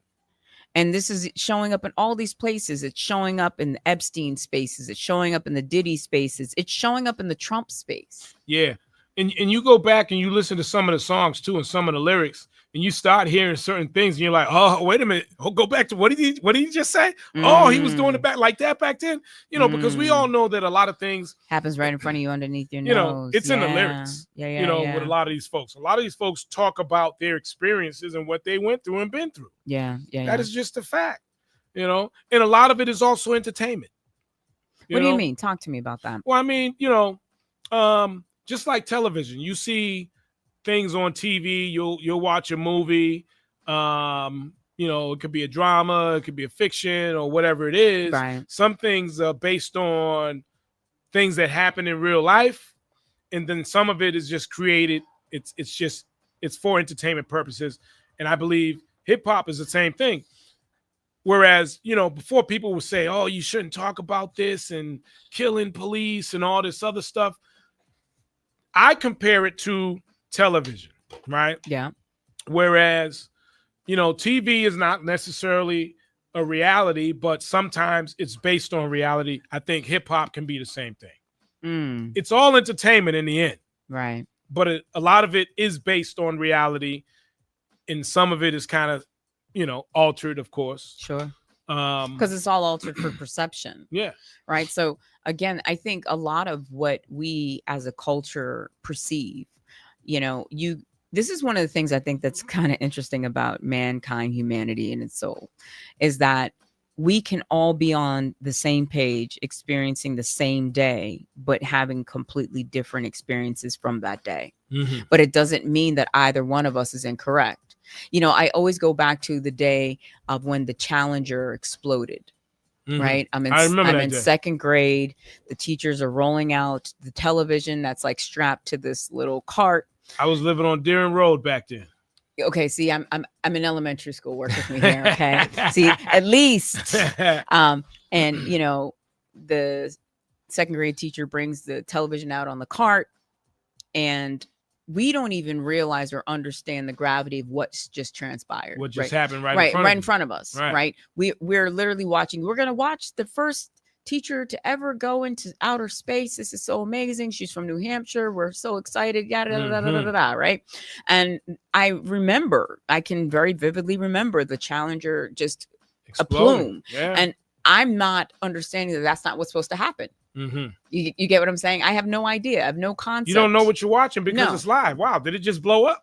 Yeah, but as a child, real? A child, you have no idea that that's not supposed to happen, right? So why am I saying that? I'm saying that because that was my experience. It's like 9/11. Where were you when 9/11 happened? Everybody was in a different place, but they're going to be able to tell you where they were and what was happening when they watched the towers drop.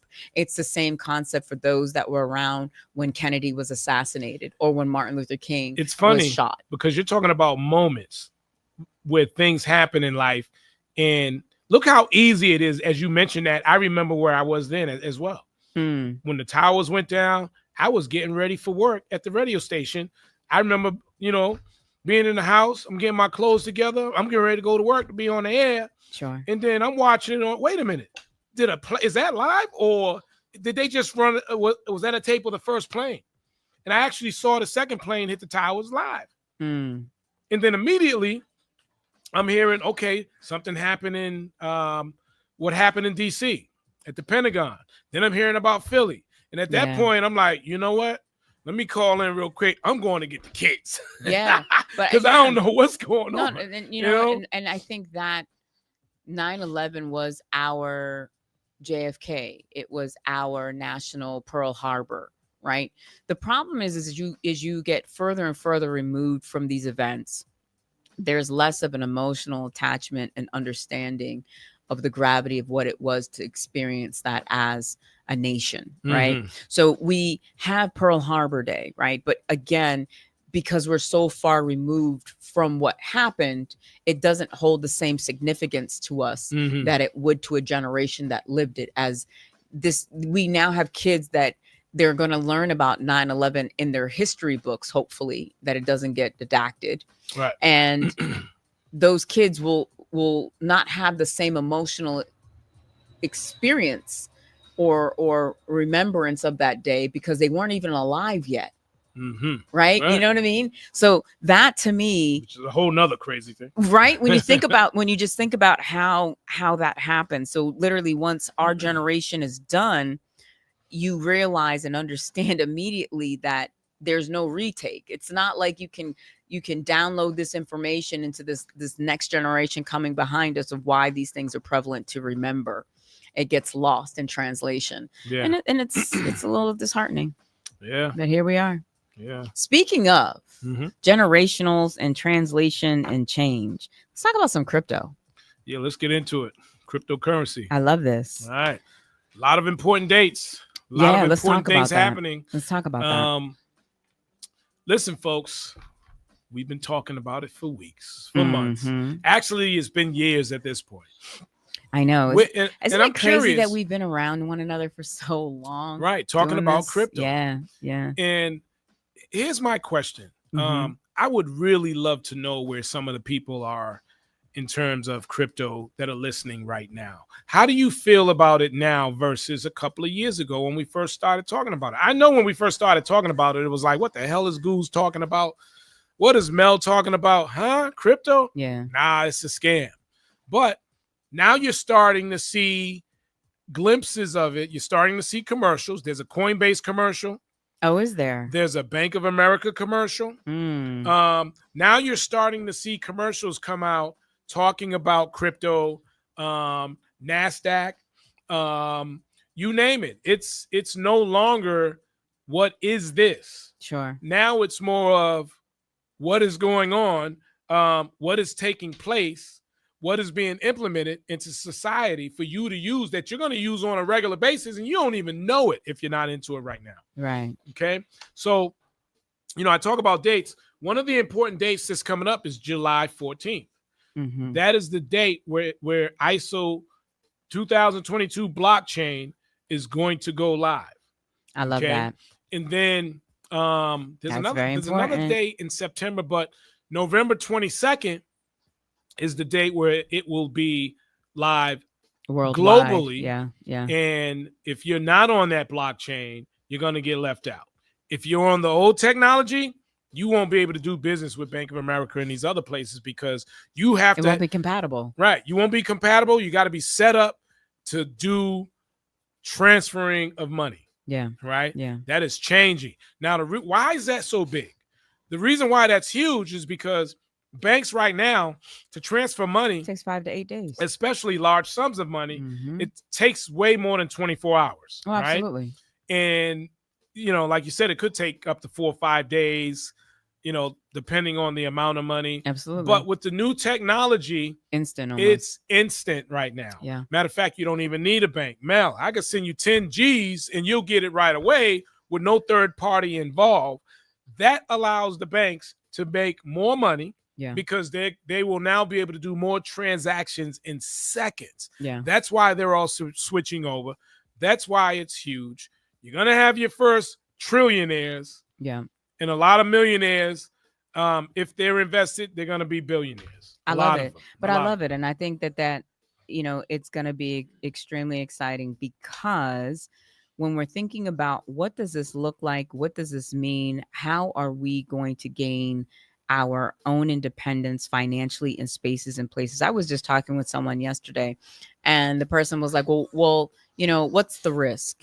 Well, here's the deal. There's always going to be risk in things, right? I mean, I don't think there's anything that there is not risk formulated. You get up, you walk out of your house. Guess what? Guess what's there, Goose? Risk. You're risking your life. You know what I mean? You get behind the wheel of a car. Risk. You decide to go have dinner. You could choke on the food. Risk. You could be sitting in your house and a plane could drop out of the sky, which has happened. Risk. Right? You go play the lottery. Risk. So I don't think it's necessarily fair to come into the equation on the sense of looking at it in that way. What I would say and what I did say to this person was that, of course, like everything in life, there's risk, but I do think that there's a lot more to gain from the situation than there is for there to be loss. And, luckily, when we came in, it was pennies compared to what it is today to get a unit, right? And I refer to certain technologies as units more so than currency, because people are interchanging these things. And what I'm learning more and more about is that in actuality, it's a technology, it's not a currency. It acts as a currency because the technology is worth money. You're paying for a slice of the technology, right? And the value of that technology is growing as the use of the technology is being more incorporated into the system. Right. And so that is kind of the understanding of it, right? But I think people need to also understand is, like we spoke earlier in the show, we had MySpace, and MySpace was cutting edge at one point. Even how the platform of how MySpace works, or Black Planet for that matter, works, is so outdated. Not Black Planet. Yep, it's so Black Planet. It's so outdated to what the infrastructure of the platforms of today, right? So this is what we call progression. And with progression comes change. With change comes new things. With new introduction of things becomes implementation. Once we implement these new things, it becomes everyday living life. Let me put it to you this way. That person you see at the bus stop 5 o'clock in the morning that's got 3 kids, who gets up early every morning and go to work, hustle and bustle to take care of a family.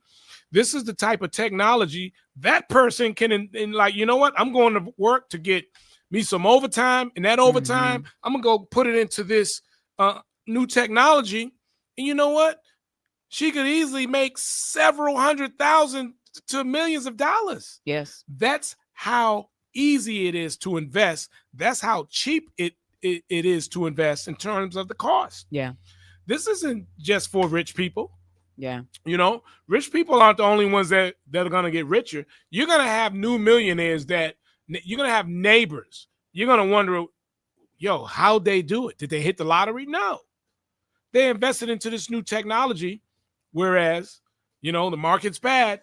They always say, if you listen to the right people, the best time to get rich, the only time the rich gets richer is when it's bad outside. Is when the market is bad, when the market is crying outside. But when the market is so cheap, you won't invest into it because someone said it's a bad time to invest. But the guy with a few dollars, let me buy it now because it's on sale. I know it's going to be $100 next week or next month. But you know what's wild about that though, for whatever it's worth, is I think people don't recognize or realize too, right? If we were a different color, wearing a suit, having this conversation, people would have been on board months ago. Oh, they would have been on board. Months and ago. They would have paid the Months ago. subscription. Absolutely. They would have paid $20 a month. But of course. But that's the sad part about it. It's heartbreaking. That is really the sad part about it, because there literally are going to be a lot of people that's going to go back and say, listen, and we'll use ourselves as example, Mel. Yeah, I should have listened to Goose and Mel. Yeah. I should have listened to him, because it's right in front of your face. Now, the Celtics aren't playing right now, but prior to when they were playing, a lot of you saw Coinbase on the basketball court. Oh, absolutely. Coinbase is a platform for you to buy crypto. Absolutely. Advertised during every Celtics game. I remember, and you saw it and you looked at it. And I pulled you. Right. I'll never forget. We were all at the Garden. It was a Goose extravaganza. So if you know anything about Goose and his boys, they know how to party hard. And I say this every time on when air. We party. When they party. Look, right. I'm not gonna pretend I'm in the in crowd with Goose and his people. But every so often, Goose will throw me a bone. He'd be like, "Yo, Mel, I love you, sis. Come on in. I'm gonna bring you in from the cold." So I get to hang out with the big dogs, and the big dogs will fight over a $10,000 drink bill. I kid you not. I watched it play out in front of me, and black cards and silver platinum cards and with metal sounds banking on the table were just everywhere. And I remember looking down at the court and seeing at the base of the hoop was Coinbase. And we're talking, this is almost 2 years ago now, Goose. Yeah. And I remember pulling Goose because Goose was up towards, doing what Goose does, smoozing with the people. And I'm like, hey, Goose, yo, check this out. Look at the base of the goal. And he was like, oh, shoot. And I'm like, Goose. I was like, yo, Goose, it's coming. No doubt. It's coming. Yeah, and so we have this code word. We just go beep, beep. You know what I mean? Yep, y'all gonna know. We ain't gonna say anything, but there will definitely be signs that you will know that life has changed and we're moving differently. And I think that, it's not for everybody. And they've said this before. Oh, y'all, they're not gonna let everybody become millionaires, blah, blah, blah. But if we're talking about real numbers, there's 8.2 billion people on this planet. The reality of is that even if 1 million, 500,000, 2 million, all right, let's just for giggles, 6 million people become millionaires. They don't care. That is a drop in the bucket when you're talking about 8.2 billion with a B. Yeah, billion. 5%. Not even. Yeah, not yeah. You're not even. You're still in the 0.0 something percent. Yeah. I would say it's even probably wishful thinking that it'd be 0.03% of the population will become millionaires, if not some billionaires, off of this wave that's going to come in. The problem is that a lot of people are not financially literate. A lot of people are not financially sound and savvy. And a lot of people that have money don't know how to invest it correctly. And because they don't understand how money really works and how to respect it, to teach it to grow, they're going to lose it, right? So you may have people in the first year that are millionaires, but I guarantee you within a decade, that money for some of these people will be gone. And let's talk about that, because you know what? Great point you just brought up. You got $1 million. How do you keep $1 million? It's not hard. No, but it's easy to lose it. Very easy to lose it. Absolutely. It's not hard to keep it. And actually, you know what? It's very easy. It's easier to keep it than to lose it. But most people lose it because they get to the point where the money it's not working for them. They're working for the money. So you take $1 million, which is nothing. Yeah, but if the money's not giving birth every day for you, the problem is that you cannot afford it. You can't afford the house. You can't afford the truck. You can't afford any of it, because the reality is, unless your money is giving birth daily for you, it doesn't matter how much money you currently have. And that is not hard to birth money from $1 million. No, absolutely not. That is the key right there. No, absolutely not. You're spot on. You have to put it, put yourself in position where your money is working for you, so that you don't have to work for it anymore. Yeah. If it's working for you, you're going out, you're working 5 to 7 days a week, and you earn whatever. If your money's working for you, you don't have to do that. You just don't. Now, $1 million is not what it used to be. Someone came to Goose today, yo, I got $1 million to spend. Oh, that's a lot of money at one time, yeah. But when you look at the grand scheme of things, and especially real estate in Massachusetts, $1 million is gone. Well, absolutely, right? because if you're buying a single family, it's done. Depending what area you're in, you're talking $700,000 right there. Yeah, but right? then you're not even thinking about property tax. You're not thinking about insurance. You're not thinking about upkeep. Down payment. There's so many different things. So you do that, then you got $300,000 to play with.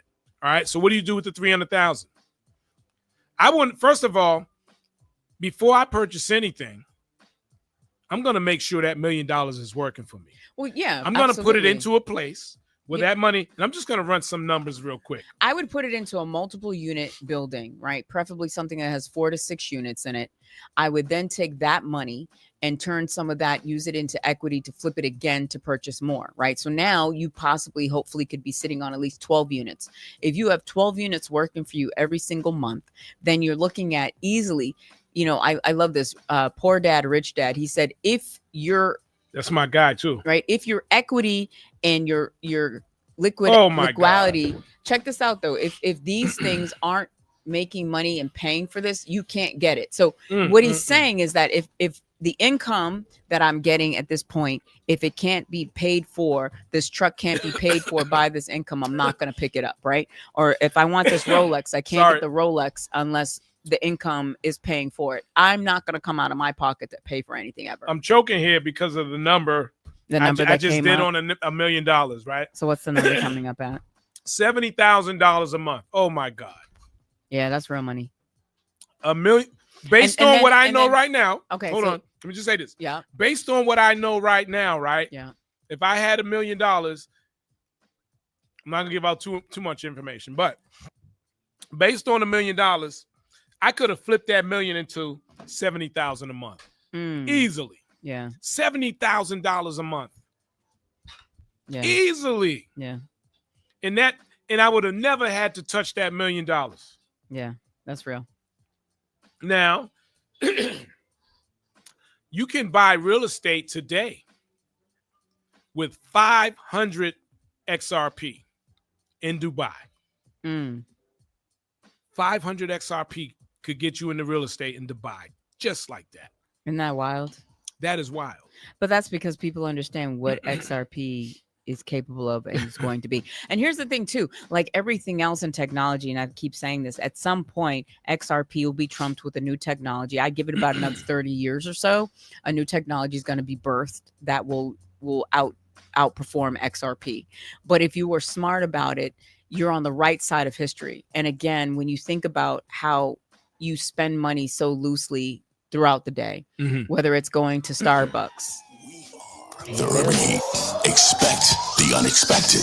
Unorthodox radio from Boston and beyond. Heat981fm.com and iHeart Station. Yeah. So, for me, I feel like there's something to be said about that. That's just, yeah, man. Yeah. So, it's a lot going on, man. There was a lot going on. But I love all of it. And the biggest thing I really want people to understand and to focus on, one, get off of focusing on what's been normal, because what's been normal is really what's about to change, right? And if you can do that and gravitate to the change and embed yourself into the things that are about to change, you will put yourself ahead of the game. Because I mean, forget about everything that's going on with Trump, except for when he talks about the stock market and cryptocurrency, because you're talking finances at that point. And the reason why I say pay attention to that, because that's where a lot of the major changes are coming. Sure. And again, when the market is bad, it's usually the best time to invest because everything is cheaper. Look at the stock on Tesla. I don't know what it is today, but I know it dropped drastically, right? Well, can we talk for a second about what is unfolding right in front of us, which is pure drama? And it's almost it literally is like a telenovela. Playing out when you've got two really rich kids fighting with each other in the sandbox. Is it real though? I don't know. I don't know what's real and not real anymore, Goose. Right. I don't know what's the ether and what is humanity. I don't know. Well, I'm let me tell you what. Confused. Let me tell you what this home inspector. I had a home inspector inspection on Tuesday. Yeah. Right. Property up in Blackstone. Okay. And we were talking about the Karen Reed trial, and then we started talking about Trump and Elon. Okay. And what he said, Elon's been talking about and threatening Trump with the Epstein list, right? Insinuating that he's on the list, right? And so this guy says that he's pushing Trump to the point where people are thinking Trump doesn't want the list to come out because he's on it, but he's really not on it. Trump does not want to be the one to release the list, but he's pushing it to the point where someone else is going to release the list because they think Trump is on it. And there you have it. Interesting concept. But that's what he said. I thought it was very interesting when he said it to me. Okay, so let's like kind of dissect that a little bit. So let's say hypothetically that is true. Who's on that list he's gunning for? There has to be. Well, we know the Clintons and all those guys, right? A lot of politicians. But that's what I'm saying. So is he doing it because he's doing an altruistic thing, or is he doing it? This is Trump, so there's no altruism in there. All right, so let's take that off the table. So we're looking at what? We're looking at the possibility of him trying to destroy somebody's career. And Trump probably had his own island. I wouldn't be surprised. You know what I'm saying? But I don't know, because Trump is so egotistical that Trump would have had Trump Island gilded in gold. He probably got people that was coming to his own. I don't need to go to Epstein's Island. Yeah, I don't know, man. Interesting though. Yeah, I do. I agree. I think this is very wild business. I think that this is very interesting business. I think that there is a lot to be said and told about what is happening. I think we are living history.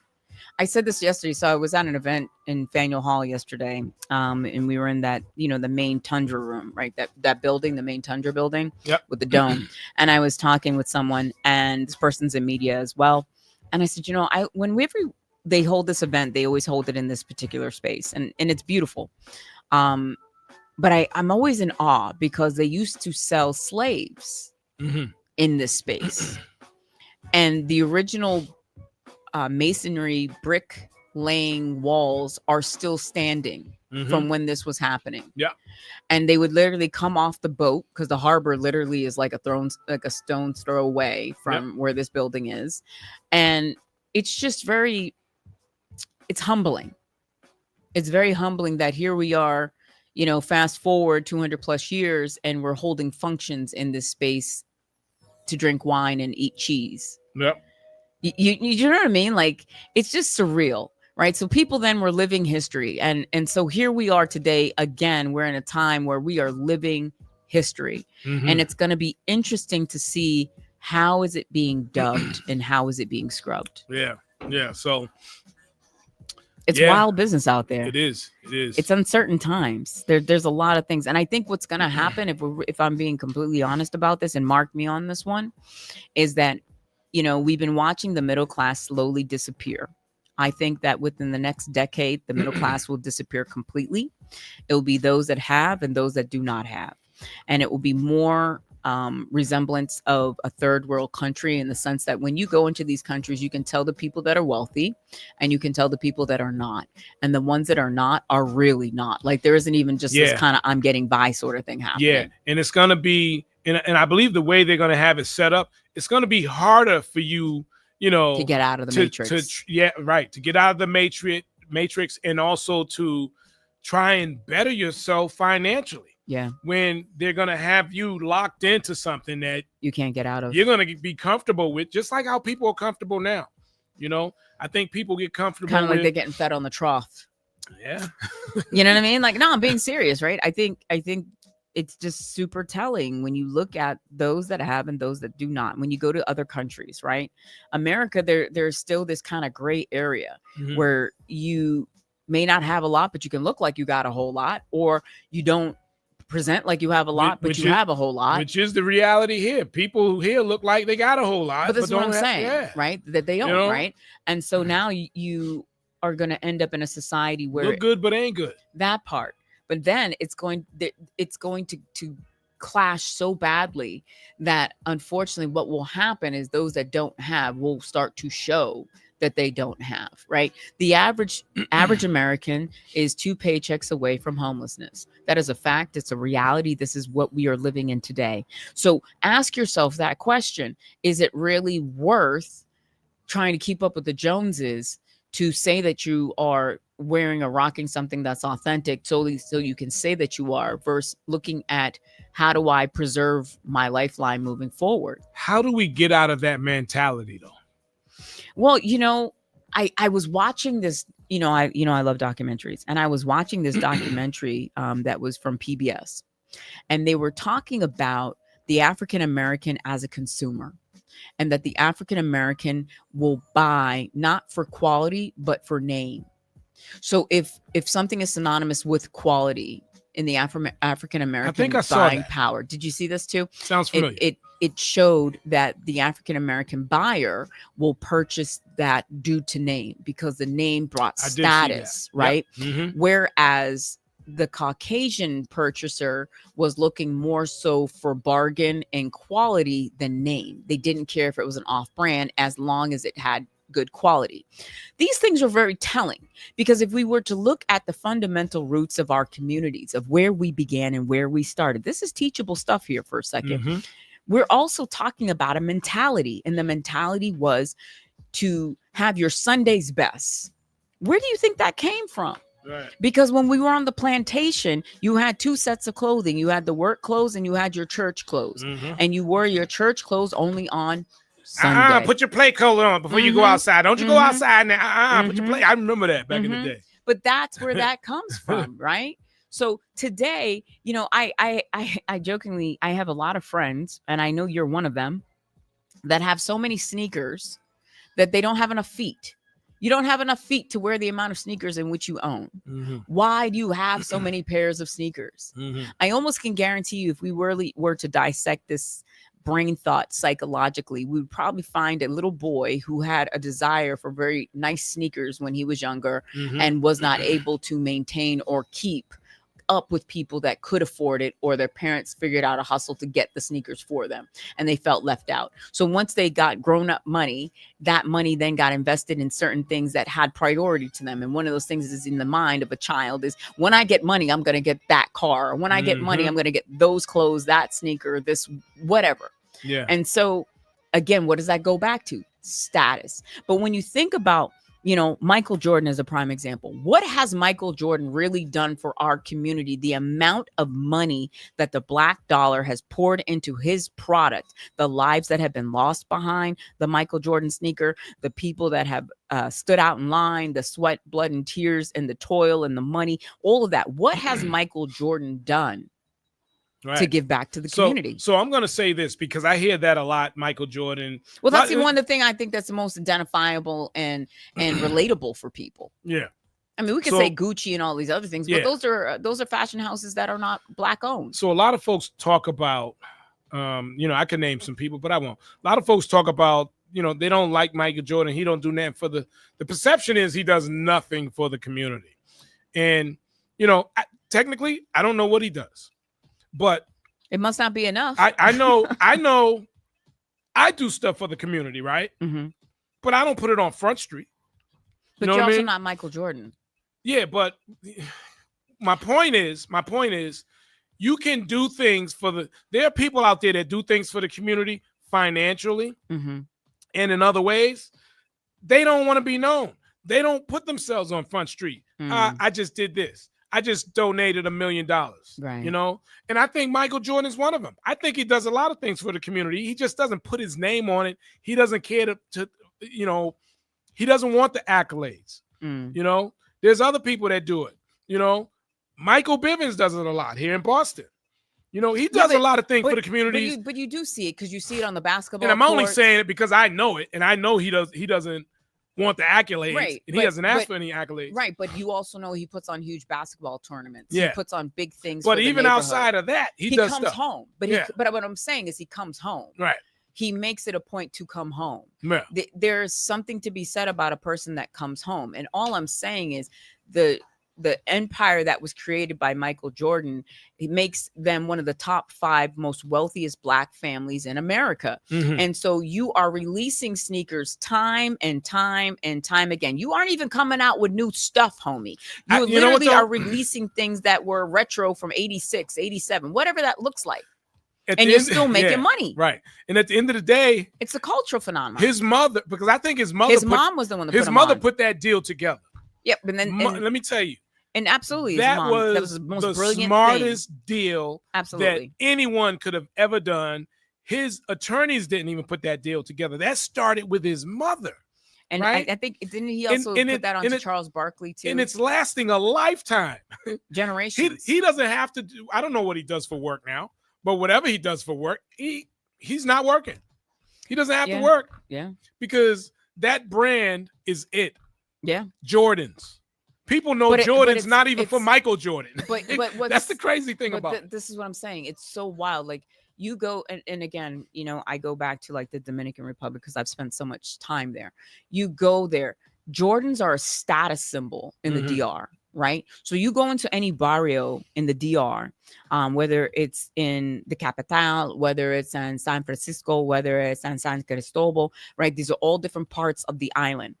You will find young males, especially. We're going to wrap it up in a minute. Yep. Young males, especially, all rocking Jordans. Whether they're knockoff Jordans or not, I can't tell you, right? Because they have stores that are there that you can absolutely tell that these are from the boys at the gate. But again, they sell, right? So when you are in a very poor country, where again the haves have and the have-nots do not have. And the have-nots are still rocking Jordans because the Jordans are a status symbol. What does that tell you? Right. That's all I'm saying. Right. No, I hear you on that. I definitely hear you on that. But wild business. All right. I love it. It's that time. I don't know about you, but I want to enjoy the rest of this weather. I know that's right. I'm looking outside. Please don't turn gray. Please don't turn gray. And we're going on the 14th week of rain on a weekend. And it's going to rain again this weekend. Yep, yes. 14th week. Right. That's wild. Right. All right, folks. Thanks for tuning in. We'll do it again tomorrow. Y'all. Have a wonderful day. Have an amazing weekend. All righty. Take care. We out. Bye.